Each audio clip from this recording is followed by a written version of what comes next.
6% més que l'any anterior. Nosaltres creiem que el proper mandat, aquest 2011-2015, hem de situar com una de les grans prioritats també de la política social i de la política cultural de Barcelona, culminar el procés d'accés al ple coneixement de la llengua catalana per part de totes les persones que viuen a Barcelona.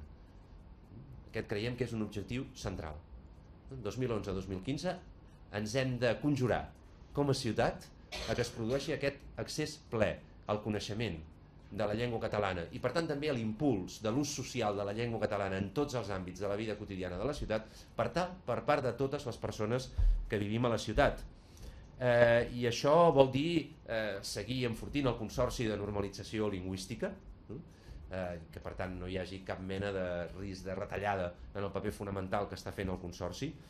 A mi tot això dels alcaldables que encara no han fet públic el seu patrimoni m'ha sonat molt a excuses de mal pagador. Jo hi vaig fer un exercici de transparència i crec que és bo, i segueixo emplaçant a la resta de candidats perquè facin el mateix exercici de transparència. Crec que és un component de qualitat democràtica, de ciutadania ben informada i forta, que la ciutadania sàpiga, que puguem transparentar als alcaldables quin és el nostre patrimoni.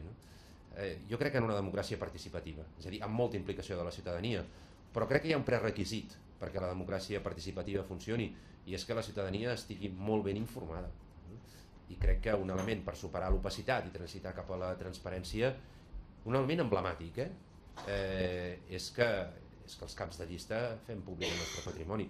Jo, per tant, m'agradaria que Jordi Hereu, Xavier Trias i Jordi Portabella superin aquestes excuses de mal pagador que van donar ahir i que també facin públic el seu patrimoni. Crec que milloraria la democràcia i la ciutadania també podria votar més informat, per tant ho defenso. La novetat d'aquest mandat ha estat que s'ha governat en minoria, però fixa't que governar en minoria no ha estat un obstacle per tirar endavant aquest programa i per complir-lo amb un nivell de compliment d'objectius altíssim.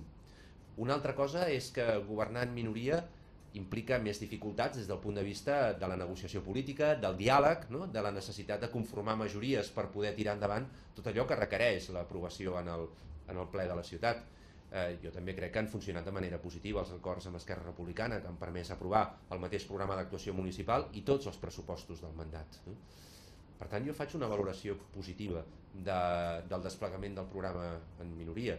I en tot cas sí que és veritat que els desacords que hem tingut amb els socialistes en aquest mandat, que han estat relativament pocs però importants des del punt de vista qualitatius, han estat desacords que se situaven fora del desplegament del programa de govern, per determinades qüestions que els socialistes se situaven en el terreny de valors i de propostes de la dreta. I és evident que aquí llavors Convergència i Unió els acollia amb els braços oberts i sí, el PSC i Convergència junts requalifiquen el miniestadi, fan l'hotel Vela o endureixen l'ordenança del civisme.